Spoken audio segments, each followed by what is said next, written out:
জমিন আমি বানায় দিছি বান্দার জন্য, চন্দ্র বানাইলাম বান্দার খেদমতের জন্য, সূর্য বানাইলাম বান্দার খেদমতের জন্য। আসমান দেখতে পাও, খুঁটিবিহীন এই আসমান আজ দাঁড়ায় আছে, এটা বান্দার খেদমত করে, এটা বান্দার উপকারের জন্য সাত স্বরূপ আল্লাহ বানায় রাখছে। জমিনকে আল্লাহ বান্দার জন্য বিছানা বানায় দিছে। সুবহানাল্লাহ। আল্লাযী জাআলা লাকুমুল আরদা ফিরাশা ওয়াস সামাআ বিনাআ। আল্লাহ পাক রব্বুল আলামিন বলে, বান্দা আসমানটাকে খুঁটিবিহীন আসমান যে আল্লাহ দাঁড় করায় রাখছে, তাকে দেখেন এই প্যান্ডেলটা দাঁড় করায় রাখতে কতগুলো বাঁশের দরকার হয়েছে, খুঁটির দরকার হয়েছে, কিন্তু আমার আল্লাহ বান্দাদের জন্য আসমানকে খুঁটিবিহীন সাত স্বরূপ বানায় রাখছে, জমিনকে আল্লাহ বিছানা স্বরূপ বানায় দিছে। তার মানে আসমান আমার গোলাম, এই জমিন আমার খেদমত করে, আসমান আমার খেদমত করে, চাঁদ আমার খেদমত করে, সূর্য আমার খেদমত করে।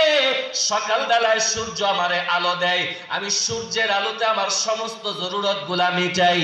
রাতের বেলায় আবার চন্দ্রের আলো দিলে আমি আরাম করে রাতের বেলায় একটু বিশ্রাম নেই। তার মানে চন্দ্র আমার খেদমত করে, সূর্য আমার খেদমত করে, গাছ আমার খেদমত করে, মাছ আমার খেদমত করে। আল্লাহ বলে, বান্দা সব কিছু বানাইছি তোমার খেদমতের জন্য, আর তোমারে সৃষ্টি করেছি কেবলমাত্র আমার গোলামি করার জন্য। সুবহানাল্লাহ।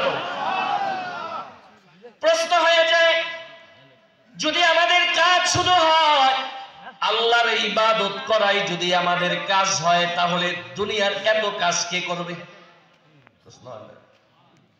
দুনিয়ায় আল্লাহ পাঠায় দিস, ছোটবেলা থেকে আস্তে আস্তে আমরা বড় হচ্ছি, যত বড় হইতেছি ব্যস্ততা জোরে বইলেন বাড়ে না কমে?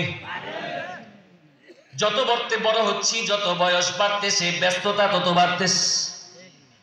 কোরআনে আল্লাহ বলেন, বান্দা তোমাদের কাজ হলো শুধু আল্লাহর ইবাদত করা। যদি আল্লাহর ইবাদতে সারাদিন মশগুল থাকি তা আমার সংসার চালাবে কে? প্রশ্ন হয় কি? আমার ব্যবসা করবে কি?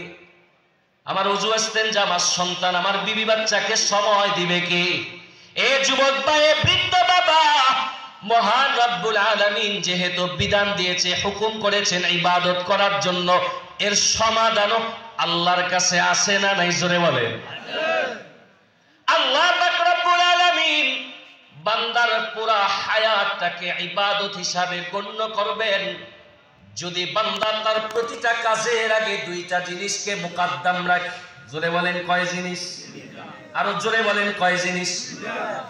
সংসার চালাবে সেটাও হবে ইবাদত, ঘুমাইতে যাবে সেটাও হবে ইবাদত, রাতের বেলায় যেই কাজই করুক না কেন, এই বান্দা ক্ষেত খামারে কাজ করবে, ব্যবসা বাণিজ্য করবে, প্রতিটা কাজকে প্রতিটা মুহূর্ত ইবাদত হিসাবে গণ্য হবে যদি বান্দার আমলের আগে দুইটা জিনিস পাওয়া যায়। এক নাম্বার হইল আল্লাহর হুকুম, দুই নাম্বার হইল রাসূলের তরিকা। এই দুই জিনিস যেই কাজের মধ্যে পাওয়া যাবে, ওই কাজটাকে ইবাদত হিসাবে গণ্য করবেন যিনি, তিনি কি? প্রতিটা কাজ ইবাদত হয়ে যাবে। আপনি খেত খামারে কাজ করবেন, হবে ইবাদত।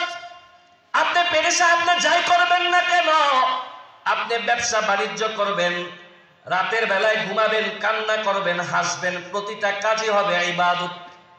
তবে শর্ত হলো আপনার প্রতিটা কাজের শুরুতে আল্লাহর হুকুম আছে কিনা।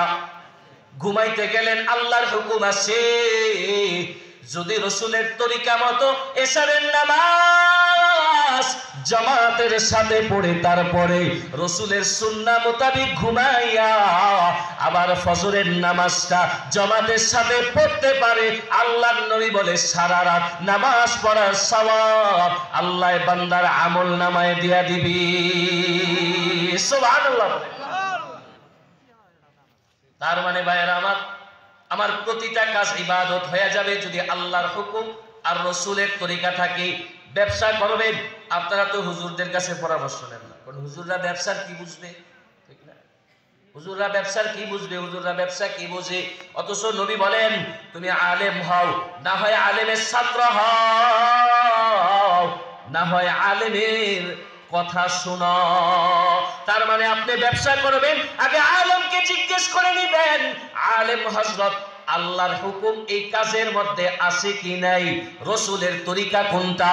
আপনার যেই কাজের ভিতরে আল্লাহর হুকুম থাকবে, রাসূলের তরিকা থাকবে, ওই কাজটাকে ইবাদত হিসাবে রব গণ্য করে নিবে।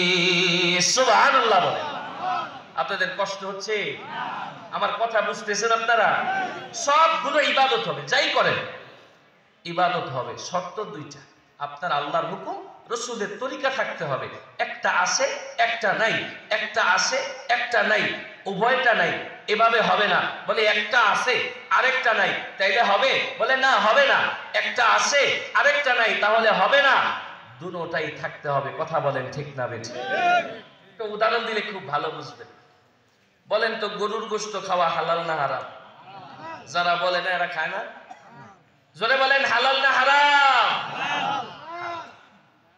এই গরুর গোশত আপনাদের এলাকায় বড় দামি গরু একটা আইনা, আল্লাহর হুকুম যেহেতু আছে, হালাল যেহেতু আল্লাহ করছে, গরুটারে সুন্দর করে শুয়াইয়া অত্র এলাকার সবচাইতে দামি মানুষ, সবচেয়ে বড় হুজুরকে আইনা ছুরি নিয়া, তারপরে যদি গলার মধ্যে ছুরি না চালাইয়া বিসমিল্লাহি আল্লাহু আকবার বইলা গরুটার পেটের মধ্যে ছুরি চালানো শুরু করে, এরপরে গরুটা মইরা যায়, একটু জোরে আওয়াজ দিয়া বললেন এই গরুর গোশত খাওয়া যাবে? যারা বলেন এরা খাবে, জোরে বলেন খাওয়া যাবে? আরে গরুর গোশত খাওয়া হালাল, একটু আগে আপনারা একটু বললেন, কিন্তু রাসূলের তরিকা মতো জবাই হয়? জোরে বলেন হইছে? হয় না? তা আল্লাহর হুকুম আছে, রাসূলের তরিকা নাই, না হবে না। আচ্ছা ঠিক আছে, রাসূলের তরিকার বড় দরকার, তাই তো গলায় ছুরি চালানো দরকার, তাই তো আচ্ছা ফজরের নামাজ মসজিদে পড়তে আসলে কুকুরগুলা অনেক ডিস্টার্ব করে, এলাকার বড় হুজুরের ডাইকা কুকুরগুলারে সব শুয়াইয়া বিসমিল্লাহ আল্লাহু আকবার বইলা তারপরে কুকুরের গলার মধ্যে রাসূলের তরিকা মতো যদি ছুরি চালায়া দেন, কুত্তার গোশত খাওয়া যাবে? কেন যাবে না? রাসূলের তরিকা তো আছে, নাই কোনটা? আল্লাহর হুকুম নাই। তার মানে আপনার ওই কাজটা আল্লাহর কাছে পছন্দ হবে, কবুল হবে, যেই কাজের মধ্যে আল্লাহর হুকুমও থাকবে, রাসূলের তরিকাও থাকবে। রাতের বেলা ঘুমাইবেন, আপনি যেই কাজই করেন না কেন, ব্যবসা বাণিজ্য করবেন, ক্ষেত খামারে কাজ করবেন, সন্তানকে সময় দিবেন, বিবিকে সময় দিবেন, প্রতিটা কাজ আল্লাহর হুকুম আর রাসূলের তরিকা মতো হইলে ইবাদত হিসাবে গণ্য করবেন। যিনি তিনি কে? আল্লাহ। আজকে তো আমরা ইবাদত করি, আমরা আল্লাহর নাফরমানিতে যে পরিমাণ লিপ্ত। কথা বলেন? গতকালকে যে গতকালকে যে ভূমিকম্প হয়েছে, আমাদের অঞ্চলে হয়েছে কি হয় নাই? যেই কাঁপান কাঁপাইছে আমগো ঢাকা, মাশাআল্লাহ। যারা ৫ তলা ৬ তলা ৭ তলা ৮ তলা থাকে, এদের কলিজার পানি শেষ, একবারে কাঁপাকাঁপি শুরু হয়ে গেছে। বাসার মানুষের সাথে ভিডিও কলে কথা বলছি, আতঙ্কের ছাপ। আল্লাহু আকবার। আমি মসজিদের ভিতরে ছিলাম, আমার কাছে লাগছে আমারটা একটু কম নড়ছে আর কি, আমি টেরও পাইছি। আলহামদুলিল্লাহ। এই যে ভূমিকম্প, এগুলো কেন হয় বলেন? আমাদের হাতের কামাই। এগুলো কেন হয়? আরে আপনারা তো মিডিয়ার ভিতরে দেখেন, এরা বলে এগুলো ভূগর্ভের চাপ, কিন্তু কোরআন বারবার বলে দুনিয়ার মানুষ আল্লাহর আযাব আর গজব আসে মানুষের হাতের কামাই, মানুষের গুনাহের কারণে। কথা বলেন ঠিক না বেঠিক?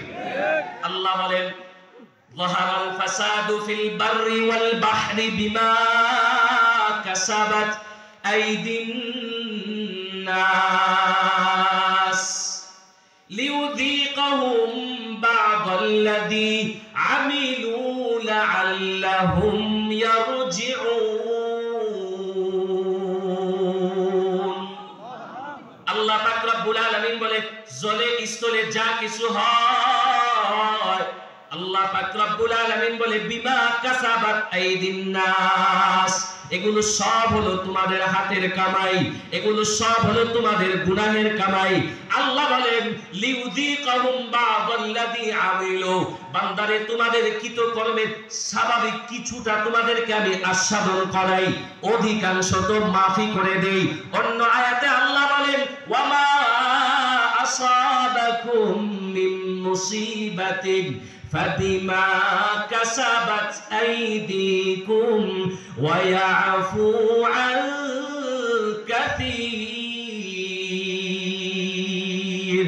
আল্লাহ পাক রব্বুল আলামিন বলে বান্দা যা তোমরা করো তার মধ্যে অধিকাংশ তো আমি তোমাদেরকে এমনিই মাফ করে দেই, কিছু কিছু মাঝে মধ্যে তোমাদেরকে একটু ধাক্কা দেই, এই ধাক্কাটাও তোমাদের জন্য উপকার, তোমাদের জন্যই ধাক্কা দেই, কারণ লাআল্লাহুম ইয়ারজিউন,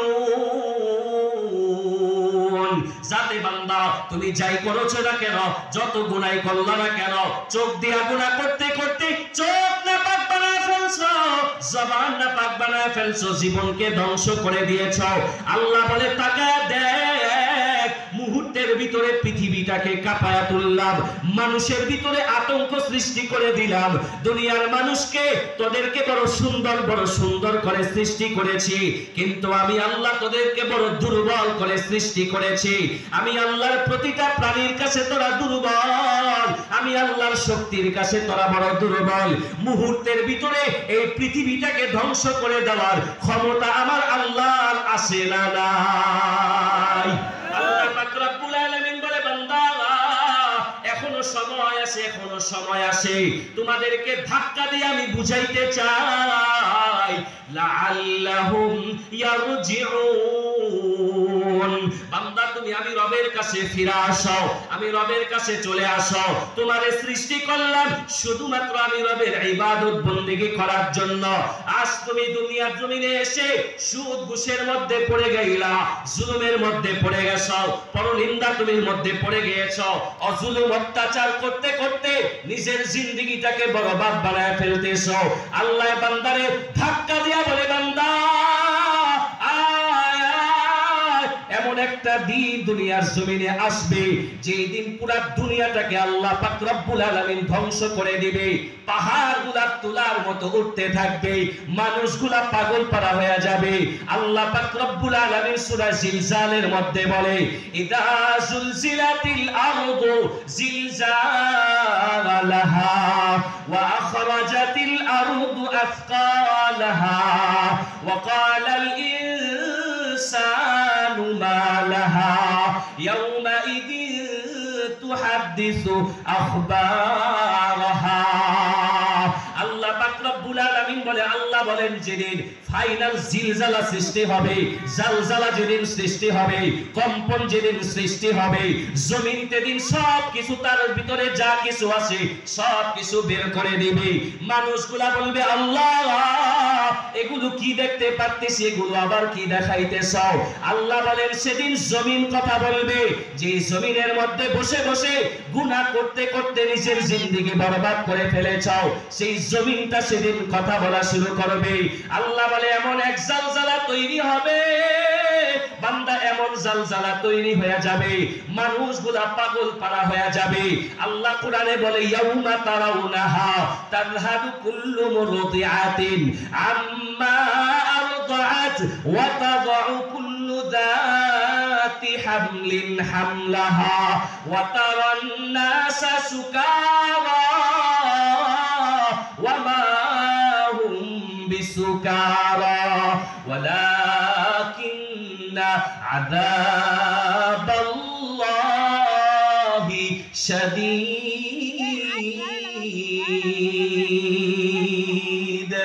আল্লাহ পাক রব্বুল আলামিন বলে কুরআনুল কারীমে, আল্লাহ বলেন এমন একটা সময় আসবে দুধের শিশু রাইখা মা সেদিন পালায়ন করা শুরু করবে। দুধের শিশুকে মা কোনো মুহূর্তে ভুলে না, ঘুমায়া গেল মা দুধের শিশুর কথা ভুলে না। কথা বলেন ঠিক না ঠিক? আল্লাহ বলে সেদিন দুধের শিশুকে মা ফালায়া দৌড়ানো শুরু করবে, গর্ভপাত হয়ে যাবে, মা সেদিন টের পাবে না, এমন একটা ভয়াবহ অবস্থা হবে। মানুষগুলা হেলতে থাকবে, মানুষগুলা দুলতে থাকবে, কেমন যেন তারা নেশাগ্রস্ত অবস্থায় আসে। জিজ্ঞেস করা হবে, তোমরা কি নেশা করেছো, নেশাগ্রস্ত অবস্থায় আছো কিনা?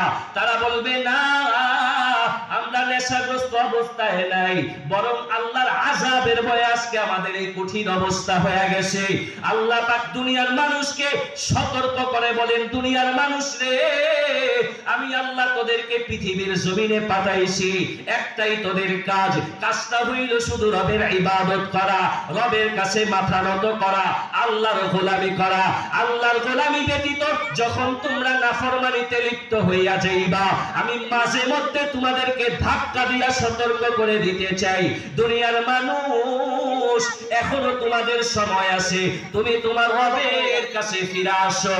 আল্লাহর কাছে এসে যদি চোখের পানি ফালায়া কোনো মানুষ কাঁদতে পারে, নবীর হাদিস প্রমাণ করে আমার আল্লাহ ওই বান্দার সাথে বন্ধুত্বের হাত বাড়ায়া দিয়া চিরসুখী জান্নাতের মালিক বানায়া দিবে।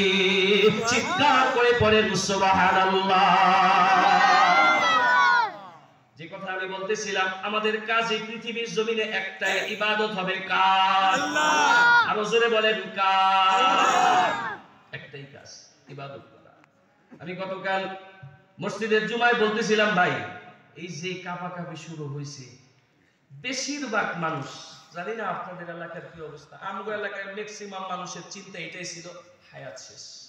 কথা বলে, সব কালিমা পড়া শুরু করছে, একবার হায়াত শেষ, মানে গাছের পাতার মতো যে নড়া শুরু হয়েছে। বললাম ভাই, কথার কথা, যদি আজকে 10:30টায় আমাদের মরণ হইয়া যাইত, তাহলে আমাদের সকলের আজকের দিনে শেষ আমলটা কি ছিল? ফজরের নামাজ। কথা বলে, যদি গতকাল আমাদের 10:30টায় আল্লাহ রহম না করতো, আইরে এখন তো আল্লাহর নামে তাকবীর পড়লে আল্লাহ পাক রব্বুল আলামিন রহম কইরা থামায়া দেয়। যদি আল্লাহ না থামাইতো, তাহলে যদি আমরা মারা যাইতাম, তাহলে আমরা প্রত্যেকে নিজেকে নিজে প্রশ্ন করি, নিজের জীবনের শেষ আমলটা আল্লাহর কাছে কি দিয়া দাঁড়াইতেন, কি জবাব দিতেন? অথচ নবী বলেন, কবরে গেলে কিয়ামতের ময়দানে আল্লাহ বান্দার কাছে সর্বপ্রথম কিসের হিসাব লবে? বলেন, নামাজের হিসাব। মরণ তো এমনই, যে কোনো মুহূর্তে আসতে পারে। কথা বলেন না কেন, ঠিক না বেঠিক? যে কোনো মুহূর্তে। আমাদের সমাজে মানুষ মারা যায় না, বাবারে রাইখা ছেলে মারা যায় না, ছোট ভাইকে রাইখা বড় ভাই, বড় ভাইকে রাইখা ছোট ভাই মারা যায় কি যায় না? বলেন, যে কোনো মুহূর্তে মারা যায়। আমাদের মানুষের গড়াই কত? আমাদের 70। আমরা এখানে যারা আছি, বসে আছি, অধিকাংশ মানুষই হয়তো আমাদের হায়াতের অর্ধেকের বেশি সময় শেষ করে ফেলছে। কথা বলেন, ঠিক না? অর্ধেকের বেশি হায়াত হয়তো শেষ করে ফেলছে। এভাবেই হয়তো একদিন আমরা দুনিয়া থেকে চলে যাব। আর কতদিন দুনিয়ায় থাকি জানতে পারি না, কিন্তু আল্লাহ আমাদেরকে সতর্ক করে জানায় দিছে, বান্দা সব কিছু ছেড়ে আমি আল্লাহর কাছে তোমরা ফিরে আসো। আল্লাহর গোলামি করতে রাজি আছি তো ইনশাআল্লাহ? জোরে আওয়াজ করে বলেন, আল্লাহর গোলামি করা এটা কার হক? জোরে বলেন, কার হক? আল্লাহ পাক রব্বুল আলামিনের আরেকটা হক হইল আল্লাহর সাথে কাউকে শরীক না করা। সুবহানাল্লাহ। আমাদের সমাজে অনেক মানুষ দেখবেন, এই মানুষগুলা ইবাদত বন্দেগী করে না, লাল কাপড় লাগাইয়া, লম্বা লম্বা চুল লাগাইয়া, হাতের ভিতরে 5টা 10টা আংটি লাগাইয়া এরা বলে ইবাদত লাগে না। আমাদের নামাজ মনের নামাজ, আমাদের পর্দা মনের পর্দা। কথা বলে, ইবাদত বন্দেগী করে না। অথচ আল্লাহ বলে মরণ পর্যন্ত আল্লাহর ইবাদত করবা। এ যুবক ভাই, এ বৃদ্ধ বাবা, আবার আমাদের সমাজের মানুষই আমরা দেখি আবার এদের কাছে যায় সন্তান চায়। এদের কাছে যায় সন্তান চায়, গাছের মধ্যে লাল সুতা বাঁধে, এই পিসাবের কাছে যায় সন্তান চায়। আল্লাহর কসম, এই সমস্ত গুনাহ নিয়ে যদি কেউ কবরে যায়, তার জন্য আল্লাহর বানানো জান্নাত হারাম হয়ে যাবে। নাউজুবিল্লাহ বলে। কারণ এটা আল্লাহর হক। বান্দা আল্লাহ ব্যতীত আর কারো কাছে মাথা নত করবে না, আল্লাহর সমকক্ষ কাউকে মনে করবে না, আল্লাহর গুণে অন্য কাউকে গুণান্বিত করবে না। এজন্যই আল্লাহ পাক রব্বুল আলামিন কুরআনুল কারীমে বলেন, ইন্নাশ শিরকা লাযুলমুন আযীম। আল্লাহ বলে বান্দা, শিরিক হইল এই পৃথিবীর বুকে সবচেয়ে মারাত্মক পর্যায়ের গুনাহ। এই পৃথিবীর যতগুলা গুনাহ আছে সবচেয়ে বড় গুনাহ আকবারুল কাবায়ের, সবচেয়ে বড় গুনাহর নাম হইল শিরিক করা। এ যুবক ভাই, এ বৃদ্ধ বাবা, আমল যতটুকুই করেন না কেন, আমল কম করেন আর বেশি করেন। নবী বলেন আখলিস দীনাকা ইয়াকফিকাল আমালুল কলিল। আল্লাহর নবী বলে অল্প আমল যদি তোমার ইখলাসের সাথে হয়, এই অল্প আমল তোমার নাজাতের কারণ হয়ে যাবে। আর যদি আমলের ভিতরে শিরিক ঢুকায়া ফেলো,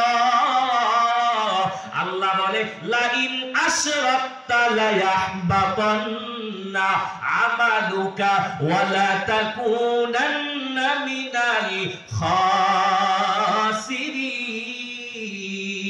খাসিরিন।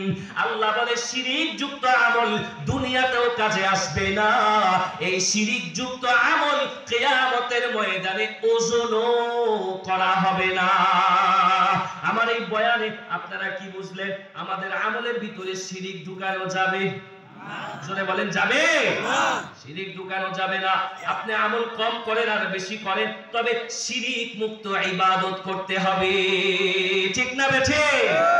আপনি কলসে পানি ভরবেন, চাপকলের কাছে গেছেন, কলস একটা নিয়ে পানি ভরবেন, আপনি খেয়াল করেন নাই কলসের তলার মধ্যে পুরাটাই ফাটা, আপনি খেয়াল করেন নাই। সারাদিন যত জোরেই আপনি চাপকলে যায় সেটা চাইপা চাইপা পানি ভরেন না কেন, একটু আওয়াজ করে সকলের কাছে জানতে চাই, কলসে পানি থাকবে? থাকবে? ফাটা কলসে পানি থাকবে? আর যদি আপনি যাওয়ার সময় একটু খেয়াল করেন যে আমার কলসটা ঠিক আছে কিনা, ফাটা আছে কিনা, চতুর্দিকে ঠিকঠাক আছে কিনা, চতুর্দিক ঠিক কইরা তারপরে যদি কলসটা নিয়ে যান, অল্প একটু পানিও যদি বলেন, সে অল্প একটু পানিও থাকবে কি থাকবে না? জোরে বলেন। তার মানে আপনি আমল কম করেন আর বেশি করেন, যতটুকুই আমল করেন না কেন, নিজের ঈমানটাকে আগে মজবুত করেন, শিরিক মুক্ত ইবাদত করেন। অল্প আমল নবী বলেন নাজাতের জন্য যথেষ্ট হয়ে যাবে। চিৎকার করে বলেন সুবহানাল্লাহ। আল্লাহ পাক রব্বুল আলামিন বলেন বান্দা, পৃথিবীর বুকে যত গুনাহ আছে, যত রকম গুনাহ আছে, সমস্ত গুনাহ আমি আল্লাহর কাছে মাপ চাইলে মাপ হয়ে যাবে। সুবহানাল্লাহ। জোরে বলেন সুবহানাল্লাহ। গুনাহ আল্লাহ ছাড়া আর কেউ মাফ করতে পারে না। আল্লাহর কাছে গুনার জন্য মাপ চাইলে আল্লাহ বলে বান্দা সব গুনাহ আমি মাফ করে দেব। নামাজের ভিতরে কমতি আছে, জবান দিয়া মিথ্যা বলে ফেলেছ, অন্যান্য আমলের ভিতরে কমতি আছে, বান্দায় যদি আল্লাহর কাছে খালেস দিলে মাফ চায়, আমার আল্লাহ এত মহান, এত রহমওয়ালা, এত দয়াওয়ালা, আমার আল্লাহ ওই বান্দার জিন্দেগীর গুনাহগুলোকে মাফ করে দিবে। আল্লাহ বলে মাফ না চাইলেও আমি আল্লাহ মাফ করে দেব। কিন্তু সতর্কবাণী দিয়ে আল্লাহ বলে কিন্তু বান্দা তোমার আমলের ভিতরে তুমি যদি শিরিকের গুনাহ রাখো, শিরিক যুক্ত আমল করো, আমি আল্লাহ সমকক্ষ কাউকে মনে করো। শিরিকের ব্যাপারে আল্লাহ বড় শক্ত কথা বলেন, ঠিক না বেশি? অন্যান্য গুনাহের ব্যাপারে আল্লাহ আয়াতে বলেছেন সব মাফ করে দেন, মাফ চাইলেও মাফ না চাইলেও মাফ হয়ে যাবে। কিন্তু আল্লাহ শিরিকের গুনাহ করবে না। শিরিক এটা আমার হক, এই হক যদি নষ্ট করো আমি আল্লাহ তোমাদেরকে মাফ করব না। যদি এই গুনাহ নিয়ে তোমরা কবরে আছো, প্রশ্ন হয়ে যায় হুজুর শিরিকের গুনাহের ব্যাপারে আল্লাহ এত শক্ত কেন? কথা বলেন, বিরক্ত হয়ে যাচ্ছে আপনারা।